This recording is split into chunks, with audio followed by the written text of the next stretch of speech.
วิสุทธิเขมรัตน์รองเจ้าคณะอำเภอสนับแบงวัดปัตตึงตำบลอ่อนใต้อำเภอสนับแบงก็ได้ขึ้นสู่ธรรมะถึงที่เรียบร้อยแล้วเบื้องต้นนี้จะได้อารัธนาทำตามแบบเป้าโบราณล้านนาเอาที่เกิดยึดถือปฏิบัติในการที่สามนี้เรียกว่าทำทานนักกันหรือว่าทานนักกันซึ่งเป็นทำกัน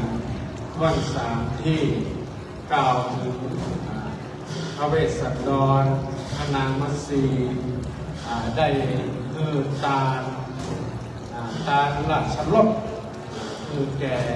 ทามทั้งหลายจำนวน8 คนมาขอทานราชรสของพระเวสสันดรในขณะที่กำลังจะเดินออกจากป่าเพื่อที่จะไปแสวงพวกธรรมเพราะฉะนั้นก็ในธรรมกันนี้เรื่องราวจะเป็นอย่างไรนั้นขอทุกท่านทั้งหลายได้สดับรับฟังพระธรรมเทศนาจากมุขะของหลวงพ่อท่านพระครูวิสุทธิเขมรัตน์ณโอกาสวันนี้พุทโธ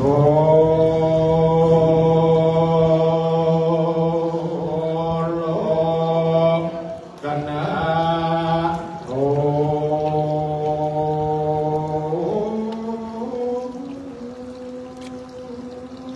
คือพระพุทโธโลกไว้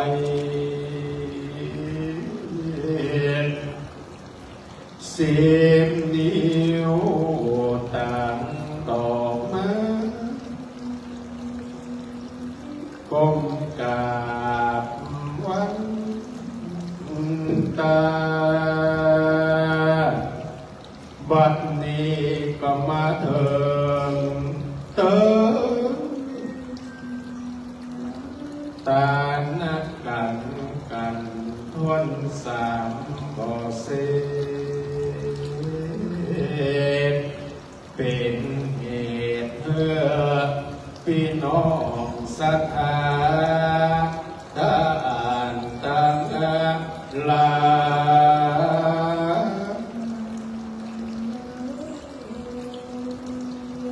อันหมายมีสมณะศรัทธาและมูลศรัทธาบนห้อยสายเป็นอาการจึงได้น้อมนำมายังบุพผามาลาดวงดอกเข้าตอกดอกไม้และละเตียนเพื่อมันยอขอฟังธรรมการนี้ขอลูกศิษย์พระทศพลตนองค์เขื่อนนั่งเต้นธรรมะแก้วแล้วเทศนาธรรมละบำธรรมมีก็ขอใส่สักเล็กสักน้อยเพื่อหมู่สมณะศรัทธาและมูลศรัทธาผู้ข้าทั้งหลายได้สว่างตั้งธรรมใหญ่ยังธรรมอนุกรรมปิมังจังอรัตนังกะโลมา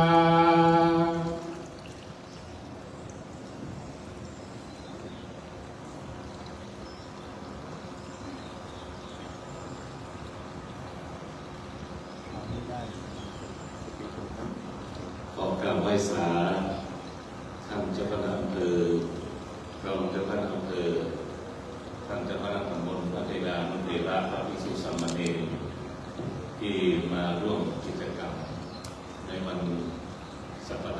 วิสาขบูชาปี2569นี้และขอเจริญพรท่านนายกท่านกำนันผู้หลวงผู้ช่วยคณะสภาประชาชนของตำบลห้วยทรายทุกท่านตุงสตรีแม่บ้านสภาสาธุชนทุกหมู่บ้านในตำบลห้วยทรายวันนี้เป็นโอกาสดีที่สุดคณะสงฆ์อำเภอสันกำแพงโดยเฉพาะท่านเลขาท่านเจ้าคณะอำเภอได้มีกิจกรรมแบบนี้เกิดขึ้นก็คือเป็นมองว่าเอกธรรมมหาชาติในสมัยหลวงปู่ล่ามีชีวิตอยู่คุณบอกว่าโบราณมาเก่าเล่าไว้ตามทุกชนิดทุกสิ่งทุกอย่างตามกระถิ่นตามผ้าป่าตามศาลาตามสร้างศาลาวิหารสร้างอะไรทุกสิ่งทุกอย่างยังมาเก่าของในการทำชิบสายกันได้ตั้งแต่ฟังตั้งในการที่1ถึงการที่13แต่ว่าคณะสภาตำบลห้วยทรายมีโอกาสได้การที่3ก็คือการเพราะฉะนั้นท่านนายกท่านกำลังเป็นประธานทุกการทุกสิ่งทุกอย่างห้ามการลูกการเมียกันละกันการทุกสิ่งที่เราได้การที่3คือการนะครับจะมีพระราธิสงฆ์ท่านเอกาได้บอกไว้แต่ก็ตั้งจิตอธิษฐานฟังในการที่3จริงๆแล้วถ้าหากเราได้ฟังถึง13กันสมัยหลวงปู่บอกว่าการทุกสิ่งทุกอย่างเนี่ยมันก็ที่เราได้เป็นเจ้าภาพตั้งทำ13กันเพราะฉะนั้นณปัจจุบันนี้แต่ละวัดแต่ละวาสังคมมันเปลี่ยนแปลงไปทำให้เรามีเตะ13กันจะมีโอกาสเดียวนะปีนี้เป็นปีที่สำคัญวิสาขบูชาโลกเพราะฉะนั้นเจริญเลขาตลอดถึงคณะสงฆ์อำเภอสันกำแพงทุกองค์กรในอำเภอสันกำแพงเราได้จัดกิจกรรมที่เกิดขึ้นเป็นบุญเป็นกุศลของคณะชาติและโยมทั้งหลายที่ได้มาร่วมกิจกรรมในชีวิตอย่างนั้นขอเป็นบุญเป็นกุศลที่ยิ่งใหญ่ครั้งหนึ่งในชีวิตที่เราได้มาร่วมกันขณะนี้เป็นบุญเป็นกุศลเป็นอานิสงส์ที่ยิ่งใหญ่ท่านนึกขึ้นสิ่งใดที่ดีที่งามปรารถนาสิ่งใดที่ดีที่งามขอประสบความสำเร็จในสิ่งที่ปรารถนาในสิ่งนั้นทุกสิ่งทุกประการนะโมตัสสะภะคะวะโตอะระหะโตสัมมาสัมพุทธัสสะพุทธัสสิปิโตเตวิมุตตัสโสเตกะปุตัสสะสนังอาคตังกิมโสกะโลภิตังกัตวาจานิสามิติปฏิจจานะโลเกนะกัตวะสิยะกัปปะตวะเลหิตาเตสังสัพพะปังสุตวะภูกรุนังปะลิเตวังปะลิเตวิติรันตัพธรรมเทศนามาในเมื่อกษัตริย์ลาสองพี่น้องยังอยู่ห้องเมื่อจากกันเรื่องวันลาลาจากพุทธดีมีลาจะนำเปินว่าข่าวสารทั้งแสบเพื่อห้นใจ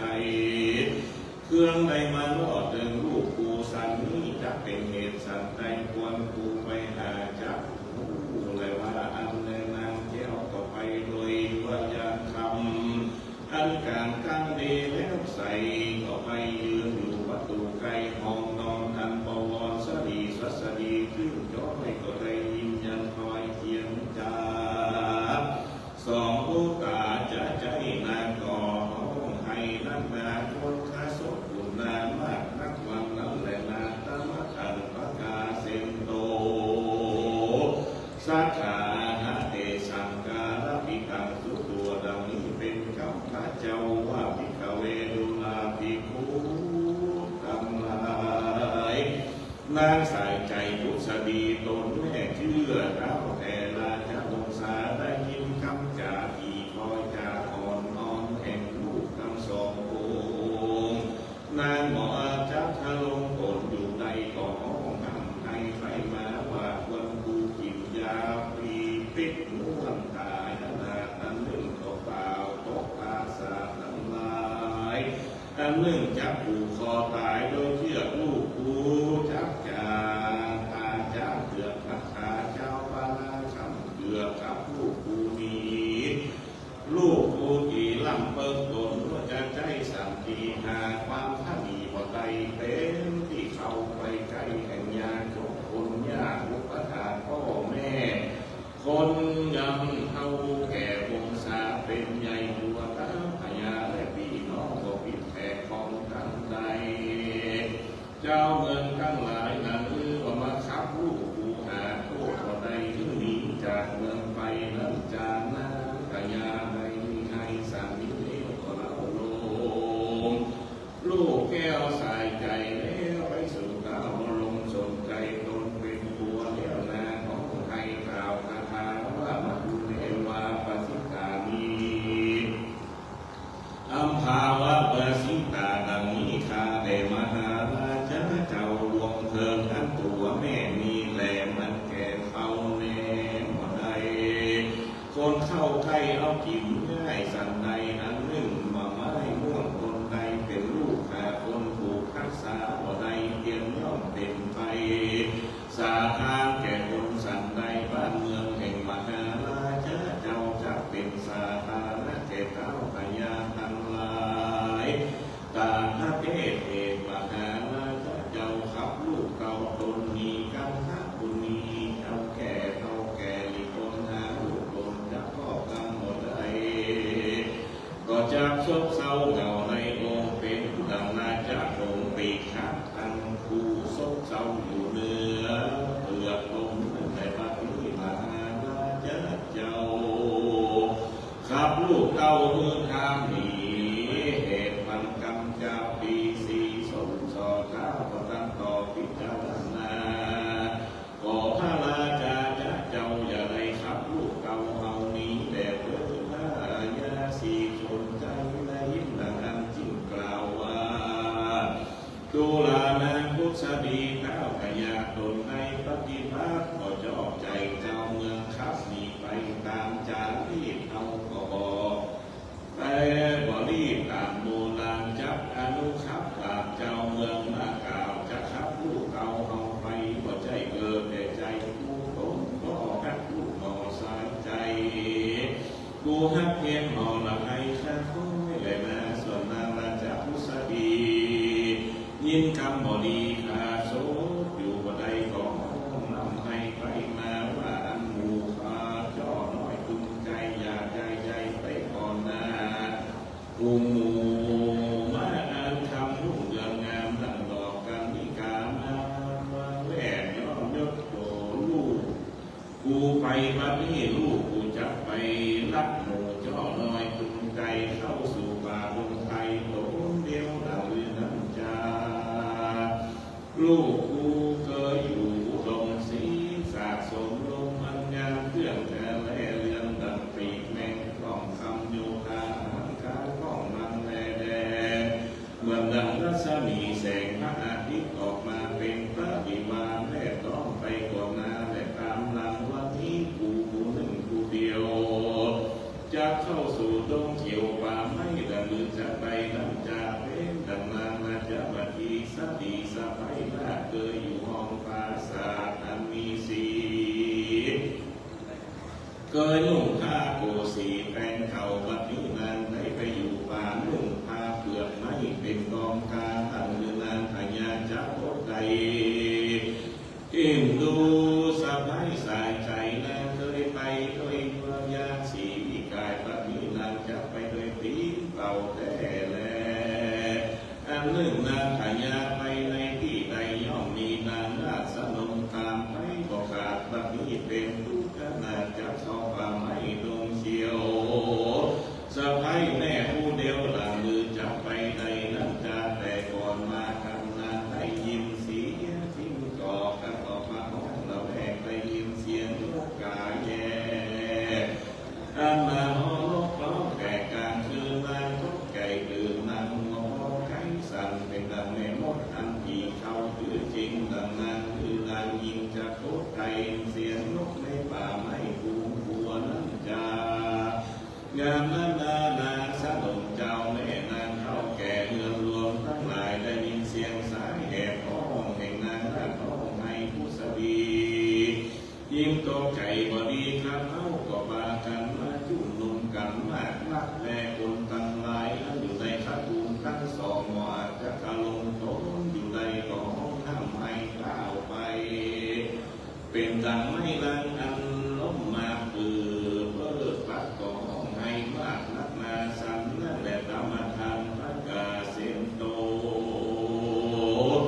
สัทธาทัสสาลาลพิตังสุตัวสัพพังอันเตตุเลมานาปักไก่นาตังนี้เป็นต้นภิกขเวรุลาภิกขุตังหลายนานาสนุเจ้าแม่นางเท่าแก่สีวิกัญญาตังลูกเสนาและลูกข้าวมาจุเต้าจุ่มนงกันกันทันนางนาจาพุทธดีห้องไอเขาก็อดว่าใดก็ห้องไอท้าไฟเป็นน้ำไม่ลังอันลมหัดพัดไปมานันตราราชมนเทียนแห่งกัญญาศรีวิลาศนั่นแหละอาธามหาสัตโตเมื่อนั้นพระมหาสัตเจ้าโลกวันลุงเจ้ากินง่ายเจ้าก็คงฝ่ายอาคงทรงกายเกศเก่าเรื่องต้นพระพยาสร้างเลยเข้าน้ำโมจันอาหารอันมีโลกลายทักการต่างๆมีหมู่คนหลายแวดล้อมเป็นปริวารก็เข้าไปอยู่ว่างตามเมื่อยามเจ้าเพื่อจะคือเข้าของเป็นตามยิ่งปงอาจยาวาแก่อามาตะวัฏขามิวัตกามานังโสรคานังเนรมารุณีโภชนังดังนี้ดุลามาเมื่อตั้งลายผู้คนใดมีใจไฟมักไข่ใดเสื้อผ้าผิวผ้าอาหารก้านจุ้งตาตามอย่าให้ขาดอย่าได้ตีและกายายกทั้งหลายขึ้นมืออิ่มด้วยเขาน้ำอาหารเตสุรกากิลันตาวายาจกทั้งหลายโอ้ใดก็ห้องให้กินเกิดไปมาว่าในเมื่อมหาราชเจ้าโดนผู้แผ่จำเลิกแก่เจ้า4 ปีกัดมีเทียนจาไปก็อยู่ภูคาตังลายจักหาที่เพิ่งอะไรเป็นดังต้นไม้อันมีห้องกว้างอันตั้งหากอ้างทับเสียงนั้นแลคนโตดูราเจ้าเฮาทั้งหลายบ่มีต้นลูกไม้บ่มีต้นลูกล้วนออกดอกบานงามมีห้องกว้างสายาเกิดมาในที่ใครคนตั้งเป็นที่อาศัยแห่งคนทั้งหลายผู้ใดผู้หนึ่งกับตนไม้นั้นเสียนั้นจาเจ้าเมืองสีปีก็มีโกท่าอันมาขับพยาเวสสันตนาลาคือพัดภาคเมืองไทยก็อุปไมยดังน้ำและดูลาเจ้าเฮาตั้งหลายเมื่อหมู่สียาขับเจ้าพยาเวสสันตนาลาคือพัดภาคแก่ปาลาด้วยกากำเจ้าเมืองมาสนสอแก่เท้าตนพ่อรวดขับมีเป็นอันบ่ดีบ่ชอบบ่เขาก็เคยทำตามนึกตามจังมาแต่ลดขาดตัวใต้เลยสิ่งและเจ็บร้อยสัพมาตามนี้ที่แต่เมื่อได้ดังอันในกาลเมื่อนั้นอัศจรรย์เกิดกองเป็นต้นว่าแผ่นดินห้องและลอยคางเป็นนำมาจับฟังไปความปีศาจเบิ่งไก่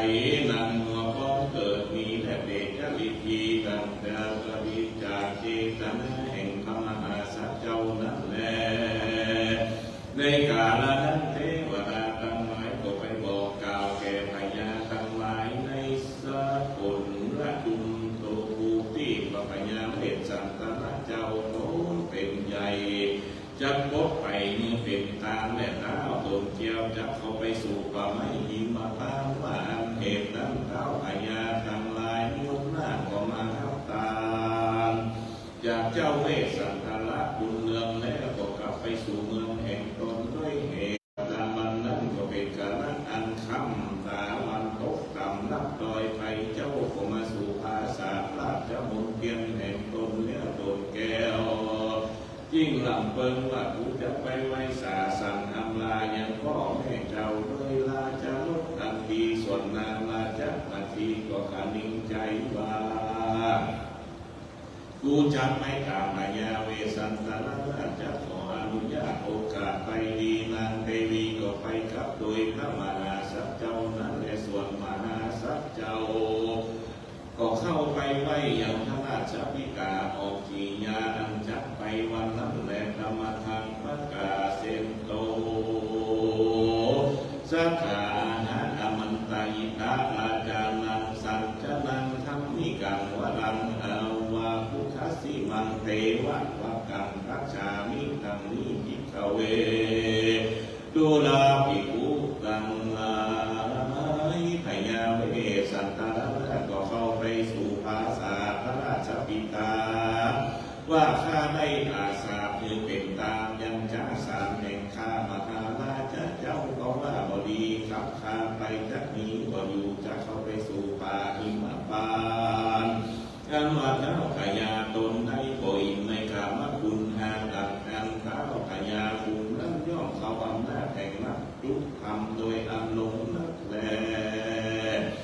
มีสันใดมหาราชเจ้าก็จะเป็นดังอันจะและส่วนข้าผู้ลูก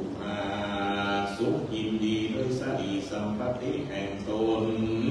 คือการจ้างมงคลตัวพระเสริฐนั้นเกิดมาแต่บุญทรงพระแห่งข้าไปเจ้าฟังกรรมสมสอว่าข้าจะล้มล่อเมืองเสียข้าข้ามีไปสัมข้าจะไปบำเพ็ญบุญลายสีคือเมตตาบารมีในป่าไม่ทิ้งไว้อำลาพระมหาราชเจ้าว่านนี้จะแลมหาราชเจ้ากล่าวอำมายังพระพิตาที่สนที่สัตว์ปีเนี้ยแห่ตนเจ้าก็ไปสู่สำนักกาลราชามารดาอำลาพระนาคยาโตแม่ขออนุญาตแก่นางพุทธดีว่าข้าแต่แม่เทวีเจ้าฟ้าขออนุญาตให้ข้าบวชเป็นชียาบวชเป็นฤาษีอยู่ในป่าเป็นที่เพิ่งใจแก่ข้าโอ้ประมาณข้าได้ตามจ้าแห่งข้าห้องก็ว่าข้านี้ไล่พอดีเหตุเจ้า4 ปีสมสอว่าข้าจะล้มล่อเมืองเสียยิ่งขับข้านี้ออกจากเมืองพัดพาเมืองไปข้าจะไปเสพทุกในป่ากวางเพชรที่อยู่แห่งแรกจ้าเสือมีบวชเป็นฤาษีในป่าไม่จับไปกระทำบุญไปใจที่นั้นราชาพุทธดีก็ได้ยินคำภูมีตนลูกจริงการต้อยลูกกาถาราชามิตังพุทธาดุลาเจ้าลูกข้าแก่แม่แม่ก็อนุญาตแก่พุทธาจับไปจำศีลภาวนาในป่าจ้าเพื่อเสพสร้างเสวยบุญนั้นจะเป็นคุณแก่เจ้าถ้าลาบต่อเต้ายาวจีวันโดยมีแต่ดังนานาทีงามบ่เศร้าทุ่งอยู่ด้วยลูกเต้ากันสองนางชักกองกับตำดังมือใดในป่าไม้หิมาพานเมื่อนั้นพญาเวสสันตะคุณว่ากิ้งกล่าวอ้างกับมันดาว่าข้าแต่แม่พญาเป็นเจ้าข้าบอกมักชวนผู้ใดไปเล่าแม่ข้ายิงใจด้วยใจข้าก็จะบ่ได้เอาไปที่ว่านั้นทันทีมีใจมักใครพิจารณาไปเข้าไปขอประจุ้งตามใจนานเป็นใหญ่ที่ว่าบอกมักใครไปด้วยก็จุ้งอยู่กับโดยแม่พญาเจ้าและลูกเต่าดำสองแต่เกิดรักโตราชาเมื่อนั้นเท้าสนใจตนผูกจับขอสะพายอยู่กับนางยิ่งกล่าวคำว่าอ่อนน้อยจ้าที่ถอยกำงามมาดูลานางลงลามนัดสีสะพายนางเคยได้ลาตาด้วยจันทุกคำเจ้าปฏิเจ้าว่าจะใครถ้าลงเหนือใครไหลลงยักษ์ยั่วหันหนึ่งนางเคยนุ่งผ้ากาสีแป้งกาปฏิเจ้าจะเข้าไปสู่นุ่งเปลือกไม้และกองกาต่างลือนางจับโอดใดทุกในป่าไม้เพียงจับเจิญเจ้ามาทีโอดอยู่ก็เลี้ยงมาตูในเมืองที่นั่นนางจึงไว้พระบาทไทยพิตาว่าข้าได้มหาราชเจ้าก็ว่าข้าได้พัดพาจากลูกเจ้าราชชื่อว่าเวสสันดรแม่ในนอนบนผาศาสตร์แก้วโดยคำมีนางสนมแรกก็แห่งห้องโดยบริวารก็หาความสำนักเราได้ข้าจะไปสู่ป่าไม้อันเพื่อนทั้งเงาให้ราชสามีจะแลเมื่อนั้นพญาสนใจยิ่งกล่าวว่าดูราเจ้ามาทีในคีรีป่าไม้อันเป็นใหญ่ลงนามีกำลังอุตสาหะยากเป็นที่ลำบากแต่ดีลีซับในโรงรีปูนกัวคือแมงบงโยยกหัวเป็นใจโกนจัดเจ็บในคบเจ็บมีทั้งจักเข็บและแมงกองเลือกและยุงมีบินยะย่องยะใหญ่แน่เดินไก่กองตนอาการหนึ่งรู้เลิมทำลายผู้ใหญ่มาติดบ่ได้อยู่ในดงไทยอาการหนึ่งมันมีกำลังมากนักนอนฝากกายอยู่ข้างในน้ำน้ำซัดตัวใดมาถูกวางยาย่องกาวัดเที่ยวล่วงออกกินอันหนึ่งมีเท่าน้ำใหญ่มาเป็นเนื้อคาง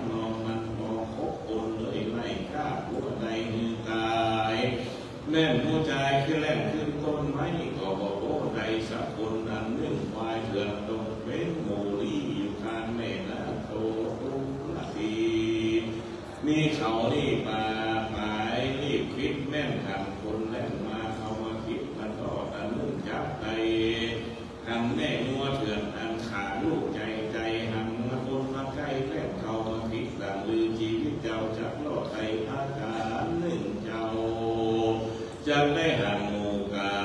ก้างและวอกกันรู้หลอกหลอนแม่คนมันอยู่คนกล้าโอ้ไม่ควรตัวใดเป็นไทยลูกก็มีควันนอนนะมาถ้าดาวได้ยินเสียงสิงกาละจิงจอกออกมาห้องในเมืองเจ้าจอกเกือนตกใจสะดุ้งจิตวันฟุ้งวันมียามนั้นมาทีทิ้งไว้ถ้าบาดได้จนใจว่าข้าได้ก็จงใจนอเจ้าได้บอกข้าเดิมใครข้าจะอดใจก็ได้จะไปเป็นผู้พระเจ้าลาจาเจ้าเวสันนอข้าจะเสียยังไรข้าได้ยอมยาตั้งแขนแฝกยาคงบานจับนำตั้งไปก่อนนาคูลูกเจ้าฟ้าฟังเดียวไปแต่ข้าได้พลาข้าลาจากเจ้ากูมาลีสีหนุ่มเนาจะไปบัวเป็นผู้เสมอใจอันจะใดใดนั้นโดยยากกรรมปฏิบัติมากมายประการมีพระทานว่าปาเกี่ยวกองน้อยเงือเหี่ยวกลุ่มรักษาฐานานุ่มบ่ได้ยอมอาบน้ำเมื่อเจ้าก่อนง่ายน้ำเมื่อร้องทาหายกำกิ่งไฟเล่าเมื่อบ่เศร้าทิ้งใจบัวดีเสมอใจสภาวะอันแม่เป็นที่รักษาบัวเป็นที่กลัวแก่ยิ่งในโลกเกตใจอันใดได้ทุกโศกเหลือใจชาติจะไปก็อยู่ขอไปเป็นผู้ลูกพญาพอสองข้าแด่พระราชเจ้ากายผู้ใดมีใจเชื่อจ้ากันคอยก็คนกินซากอันนาข้าวพญาปลายลงนาเขาของว่านานั้นเป็นแม่ห้างเพื่อทุกปากอ่างจำกันปาใจผู้คอยมาพันเป็นผู้แม่มันก็สู้ก็คุ้มก่อเอาไปสภาวะอันเป็นแม่ห้างนี้ทุกฐานะใจแก่ผู้หญิงในโลกเหตุอันข้าออกไปก็อยู่ข้าแด่พระราชเจ้าใจตั้งละย่อมดูแพ้หญิงอันหาผัวบ่ได้การเข้าไปใกล้ย่อมสวมกอดเอาผมย่อกอดลุมกันกอดเทียบต่อหน้าคุณตักหลายละอายขายหน้าเหตุนั้นคาอยู่เดียวบ่ได้จับเข้าป่าไม้กามหัวจะได้อันหนึ่งผู้ใจตั้งลายผู้มีใจตรงไฟมักใจไข่ได้ในลายแม่หาเขาก็ย่อมขับล้างเราเอาผิวนุ่งผ้าเสื้อดีอันใหม่ใส่ใจตัวเขานั้นมีเข้าของสาเล็กสาน้อยก็เอามาอ่อยแก่ยิงอันเข้าใกล้ก็ไม่เป็นชู้แม่นก็สู้เขาก็จับก้าวเนื้อนิ่มเหมือนดังกาตอมนกเก้าจ้างลูกปากอ้างจริงกันนั้นแหละทางวิธีที่กุเลที่เตะอันเรื่องยิงหัวหาหัวบันไดแม่อยู่ไกลที่น้องขากุล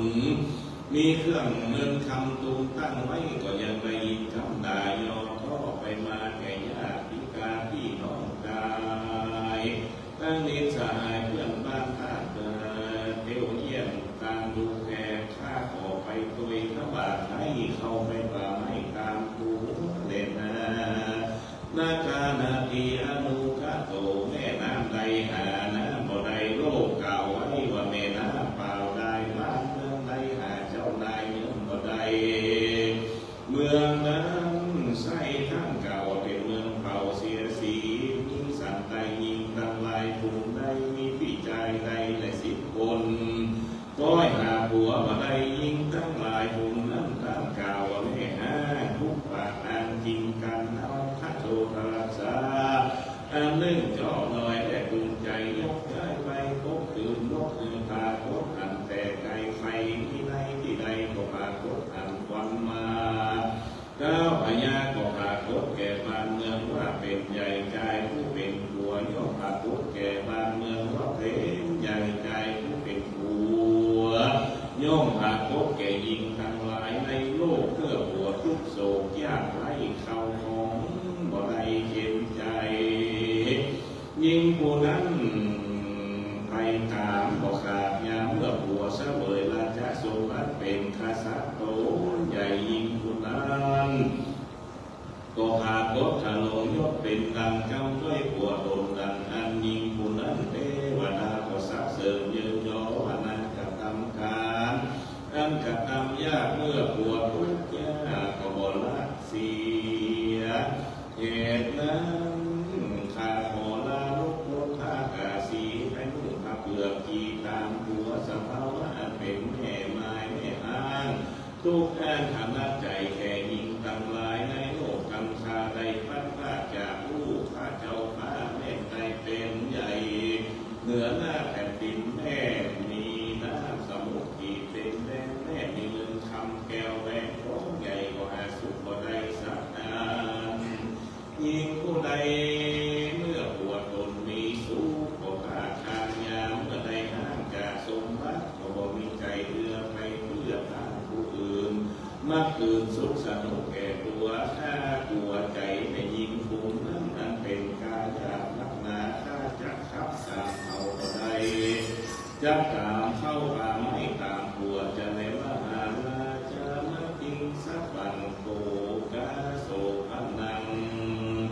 เมื่อนั้นก้าวสนใจโน้มก็ยิ่งจากต่อนั้นมาทีว่าพ่อจะทำดีต่อท่านต่อเจ้าก็ดีใจหม้อขับตามจะเข้าลงน้ำป่าไม่พ่อขอห้ามไปตามใจเจ้าสมีนงไว้ละดูเจ้าดูละไว้ภาษาบนเตียงพอให้พ่อได้ทำลานกำข้าเบิดละไม่อันหน้าทั้งสองนั้นเถิดลาจะพุติเมื่อนั้นนางมาทีทิ้งไว้ข้าบาให้พิตาว่าข้าเดมาหาลาจะเจ้าลูกเขาข้าถ้าเกิดชีวิตก็อาจจะปิดไปไว้ในเพื่อขาดทั้งสองจะคิดดีไม่ป่าไม่เพราะในทำหน้าลูกทั้งสองเมื่อนั้นเจ้าปรมาสนใจยิ่งกล่าวว่ากุมารตั้งผู้เคยอยู่เสวยเขาหน้าอามีลบผ่านลายพระการเจือจางจนยิ้มปาอาหารหลานดูต่ำมือจับให้กินใดยังลูกไม่แหลมนวลมันพระการนึ่งหลานดูเคยแก้วเล่นโดยยัวยานสีปีกายคำบอกว่าลาจะลดมาลาจอดไปหลานดูจับเตียวข้างใดนั่งลื่นในกลางป่าไม่นานนั้นหลานดูเคยนอนในผาสาบและโอกาสโดยเจ้าฟ้าและยอมปีมีปอปีหักไม่บัดนี้หลานดูจะไปนอนแก่เขาในดังมือจานเรืออันหนึ่งหลานดูเคยนอนบนแต้มคำวิลาในเสือสาดลาด้วยเราเจ้าโกเจ้าอันอ่อนสุขุมานบัดนี้หลานตั้งสองจะให้นอนเหนื่อยยาแข่งมาอยากจะหาดังลืนจับนอนใต้น้ำจาเท่ากันหลานกูลูกไล่ตักดอกไม้ตาจัดมันมีธรรมะวันบอกขาดในภาษาโนนเทียนบัดนี้หลานกูกันสองจะไปทะลงเมื่อใครไล่ขับเต็มตนถ้าการนึ่งหลานกูเคยมีนางสนมแม่น้องอยู่พัดออมด้วยจามาดีที่ว่าพัดคุยไกวไปมาบัดนี้หลานกูจะไปอยู่ป่าไม่หาคนจับทัศวีก็ได้เลือกไปยิ้มไก่ทองโตจะและเอวังในเมื่อเราปรมาสนใจกษายังคงเทียนจ่าขนักทำงานคืนนั้นก็ถึงซึ่งงานมุ่งสายฟ้าพุ่งขึ้นมาเมื่อนั้นนายสารทียิ่งแต่งงานลาจะก็ลบโดยลาสิบผู้สี่ตัวก็นำไปไกลลาจะคงเทียนสดลาจะคงทีสีสะไปไว้ก็หัวแล้วก็สั่งอำนาจนาสนมเจ้าแม่นางเท่าแก่เดือนหลวงแล้วก็เอาลูกแก้วทั้งสองขึ้นขี่ก่อนเขาถ้ามหากษัตริย์เจ้าก็มีวันนั้นแลถ้ามาทำ ประกาศเซนโตสัทธาหะกัมภวาริราชปุติมัทธิสัพพังโกโสภนาดันนี้เป็นเจ้าพระเจ้าว่าภิกขเวดุลาภิกขุทั้งหลายส่วนนางราชปฏิตนเป็นลูกสาวพระสยามัคคราชในยุคอาคือการงานโสภาและบวชนางเนื้อคนตอนสุขุมารกันอำลาพ่อแม่บัวตนแล้วก็เอาลูกแก้วทั้งสองไปขึ้นสีราชรถเกยข้ามหาสัจเจ้าตนเป็นบัววันนั้นแต่ส่วนพญาเวสสันตะอุทาลงยุคก็เสด็จขึ้นขี่รถดาไปที่ใดคนทั้งหลายมีแผนบ้านเจ้าก็มือสั่งยานราชรถไปขอสั่งอำลาว่าดูลาเท่าแก่พ่อแม่ทั้งหลายกูทั้งหลายพาแม่ลูกจับเอากันไปอยู่ป่าหิมพานต์ต้านทั้งหลายจึงเอากันอยู่หาเพียรที่พอได้สัสดีจุ่มอย่ามีความพมาอย่าได้ขาดการกระทำบุญจักเป็นบุญเมื่อนานในฟ้าฟ้าเมืองสวรรค์ว่าอันแล้วตนเกี่ยวก็ออกจากเวียนเกี่ยวต้นบันนาลาจาบุษดีตนแม่ของคนทั้งหลายปั้มเป็นเพียรเป็นตามไปเลยแก้ว50ประดับเด่นเขียนจะใจอยู่2ตลาดทางลูกภูวานทางตามใจเพื่อมหาสัจเจ้าเวลารถรถเครื่องประดับทั้งหลายตามลาไป18ข้าแล้วก็ออกจากเวียนไปนิจัยมักไข่เร็วดูภาษาและจะมนเทียนยามนั้นแผ่นดินนาหาเจตนาบัดใดเหมือนดังมีจิตใจเขารับคืนมือรวดเร็วยืนก่อไหวนาล่อเวียนใจเล็งเลไปยังรักษาอันเป็นราชามนเทียนพ่อแม่แห่งตนยามนั้นอัศจรรย์เกิดต้องเป็นคนว่าแผ่นดินรอยคางมีเกิดมีด้วยกุณนาอินพยาจะฆ่ามีจากไปวันนั้นได้มาสัจเจ้าเล่นดูแลโดยโดนแล้วจากคือนางแก้วราชบัดทีเล่นดูเล่าทิ้งกล่าวเป็นคาถาไว้ธรรมทินีสามีต่างนี้ดูราชบัดทีลูกยานาการว่าภาษาคนเกียรนันควรสนุกเขียนลูกไม่ได้เป็นที่อาสาไลแห่งพ่อแม่ลาตนเสริฐการรับเลิศต่างเวใจยนเอาจักเอาตนพัดป้าหนีมาจากไปไกลเมื่อนั้นมาสัจเจ้าจักเยอะมาอันเกิดสาชาติเป็นตามตนได้60,000 คนเป็นขนาดเจ้าจริงนี่เขาดีลาดขึ้นสู่เมืองแล้วโตเจ้าก็ขับรถกลับไปจริงจ้ากับน้องเล่าว่าดูลานะเจ้ามาทีที่ว่ายาโจกกลุ่มใดมาตามขอลาดังอันนานจุ่มพิจารณายาโจกกลุ่มนั้นกูปิจักคือตามว่าแล้วนางมาจากกัญญาก็เล็งหายังยาโจกกันจักมาขอตามงานนั้นตาม6 คนเป็นขนาดว่าจะคือเมื่อยามมาหาทานเอาจริงติดตามมาไปลุงนั่งบางทีทำยาโจกและจิ้มไก่จริงบอกข้าเอาไทยราชาว่ายาโจกมาว่าอันเจ้าก็เอาลดย่ำทายาโจกเขาไปทันแล้วขอเอามาแก้ว4 ตัวธรรมนากันตอนตุงเตตังคเสจยาที่สุดดังนี้ภิกขเวดุลาภิกขุทั้งหลายเดินทางทั้ง6 คนนั้นไปกันแล้วขอมาแก้ว4 ตัวพญาเวสสันตระก็มีภาษาเป็นการในเมื่อมหาสัจเจ้าคือการแล้วหัวรถเกี่ยวก็บ่ตกดินยังตั้งอยู่อากาศสิ่งเดียวยามใดเทวบุตรตนก็มาเนรมิตเหมือนดังมา4 ตัวเอาหัวมาซ้อนแหกเขาลากซ้อนไปกะบัวไข่กะพายิ่งเก่ากับหมอลามาทีว่าดูลาเทวีน้องพี่เจ้าขึ้นเล่นยังขี่ละมัน4 ตัวอันมีลูกงามดังลูกคำก็นำเอารถเอาไปขนาดมาอาจจะในจอมลาในการนำเนื้อเทวบุตร4 ตนนำเอารถ ลาจอจรไปละอันยามน้ำทางปูนนึ่งก่อนแรกมาตามหลังมาตันธรรมหาสัจเจ้าแล้วก็ขอเอาอย่างราชานกแห่งเจ้าก็ยังลูกเก่าและเมียตนลงจากโลกเดียวก็โคตรไปเป็นทางแก่ทางไปวันนั้นแลแก่กันข้าวมือรถเป็นตางแล้วก็มือนางแก้วมาทีกับกันสองลูกรักตาลาดมือค่อยกาดลงดินข้าวพยาตันลายพ่อแม่ลูกเก่ากันไต่ทางไปเข้ามาสักเจ้ายิ่งจากกับด้วยลาจากกันยาว่าเจ้าจู้เอากันหาผู้น้องยังบอกว่าจากแม่เราส่วนตัวเอาจากเอาชาลีลงที่อันยังแพงนักข้ามาสัจจากันสันนิเวศก็ปากันอุ้มลูกแก้วทั้งสองไปในวันนั้นแลตมาทังมัจจาเชมโตสัทธาราชาภูมารังราชาบุตติกาปาหาริกันสัมโมธรรมนาปะกามุทิขเวดูราภิกขุกตังอารา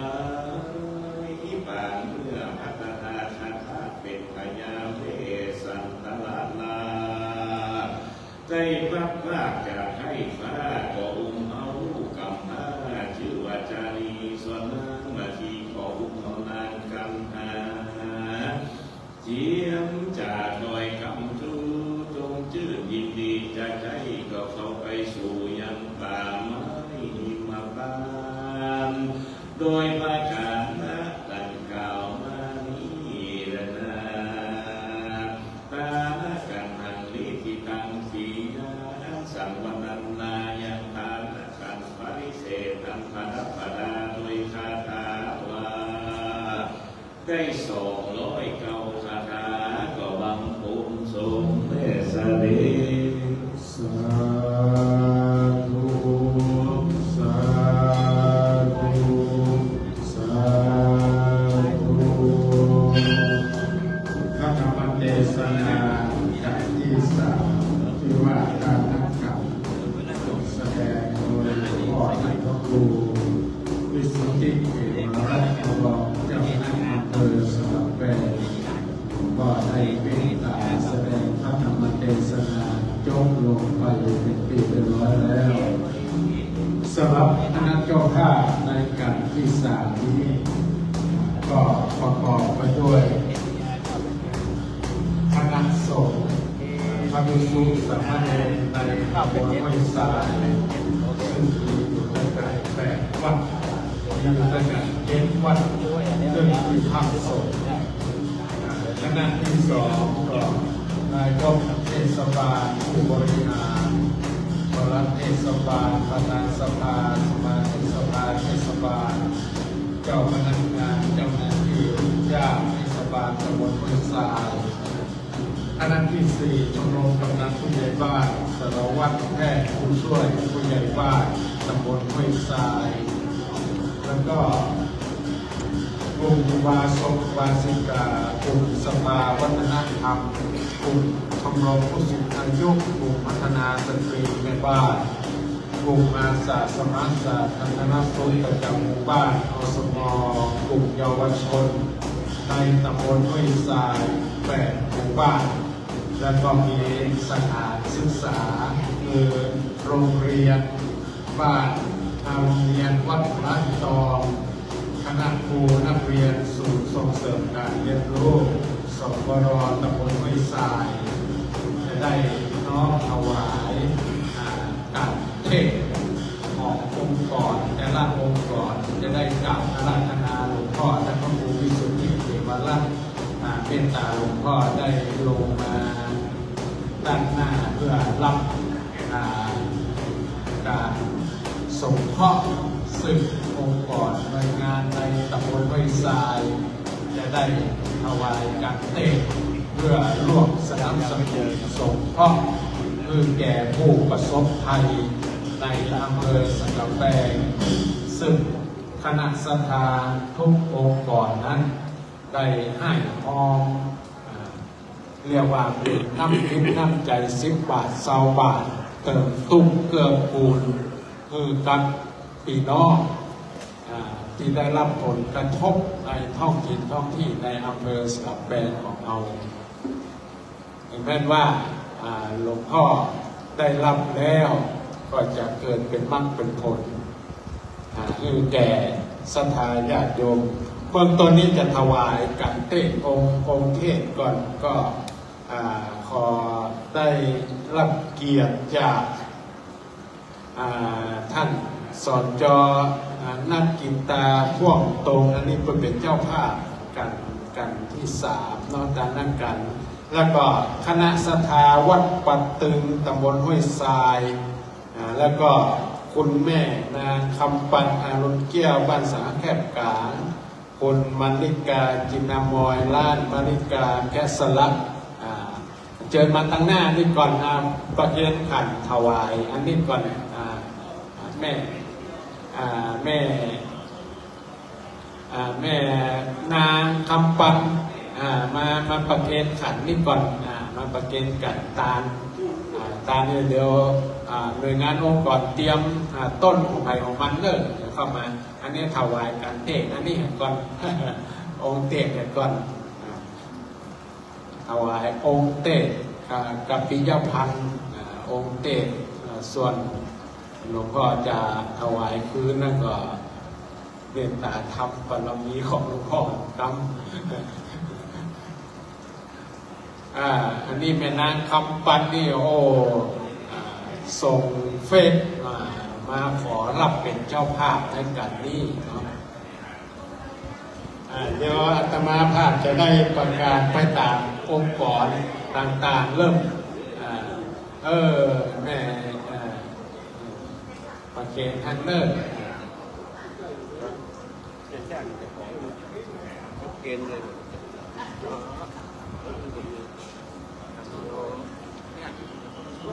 ก็เอาตัวนี้จะก่อนตัวนี้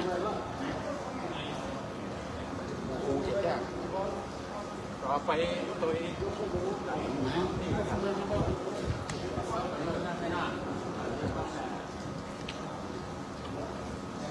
อันนี้เจ้าภาพแล้วเนาะ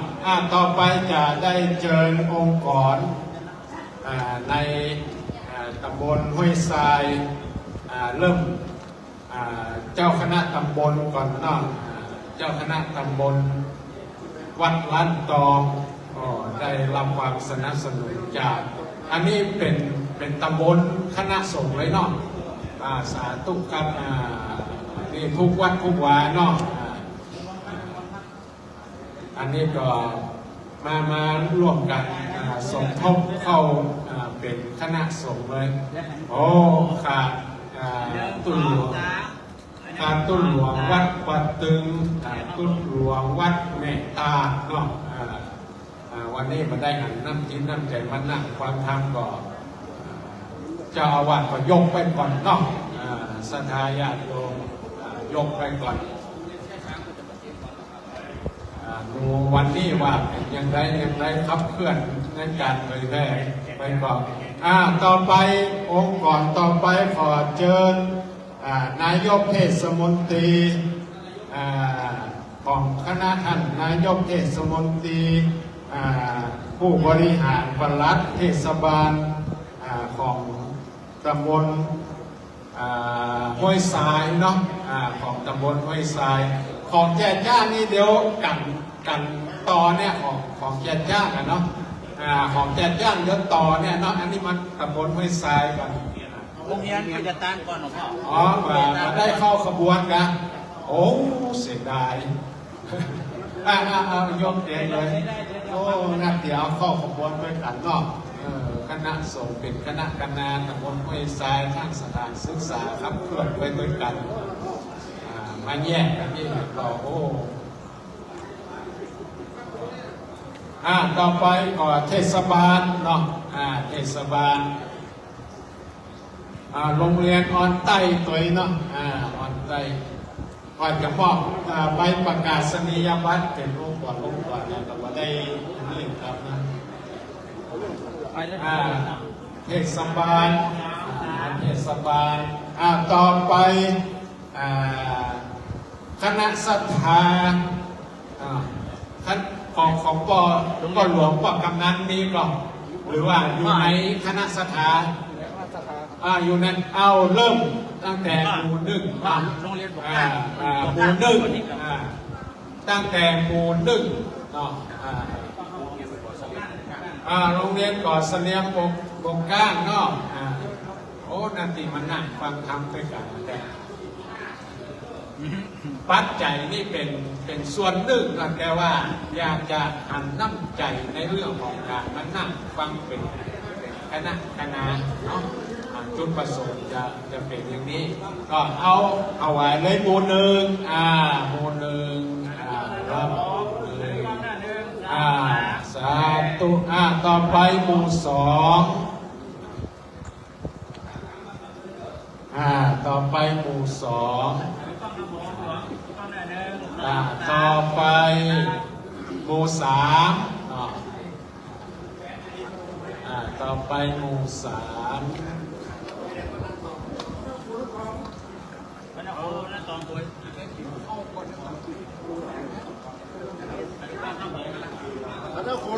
ต่อไปหมู่สี่อยู่ยังหมู่สี่เรียบร้อยเนาะต่อไปหมู่ห้าต่อไปหมู่ห้าลั่นตองอยู่อันดับหกต่อไปหมู่หกอันนี้หมู่อย่างหมู่หกเนาะหมู่สามหมู่สามองค์กรคือถ้าผมได้ยินจืดไปแทรกเรื่องขอเมตตาที่มันเป็นอันนี้เนาะต่อไปหมู่อย่างหมู่สี่จะได้ภาพดี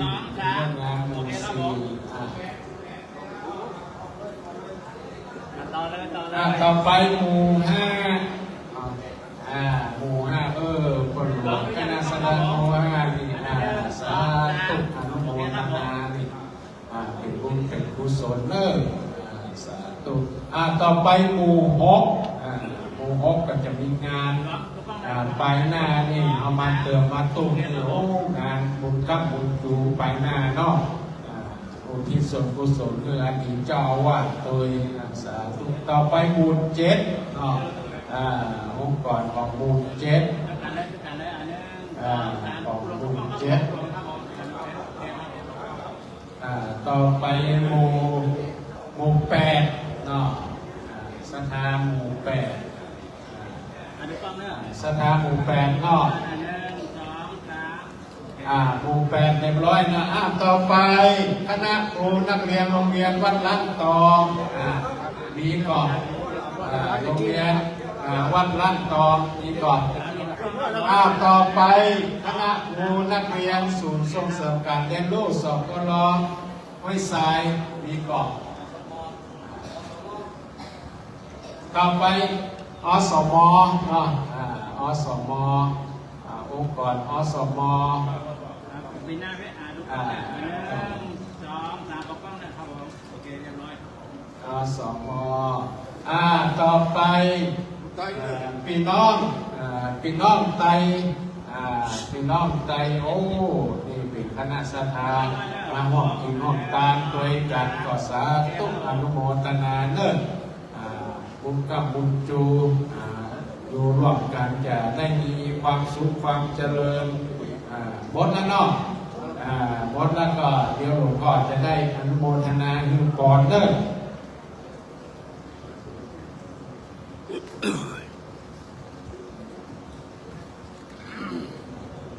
ยะถาวาริวหาปุราปริปุรินทิสาคนังเอวเมวะอิโต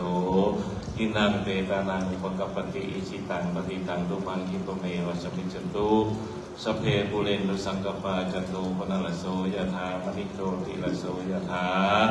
สัพพิติโยวิวัชชันตุสัพพะโลกวินัสตุมาเตภวัตวันตรายโยสุขีติกายโกภวะอภิวาทนาสี ดิสนิจังมุทาปจายโนจัตตารโอธรรมาวัฏันติอายุวโนสุขังกะลา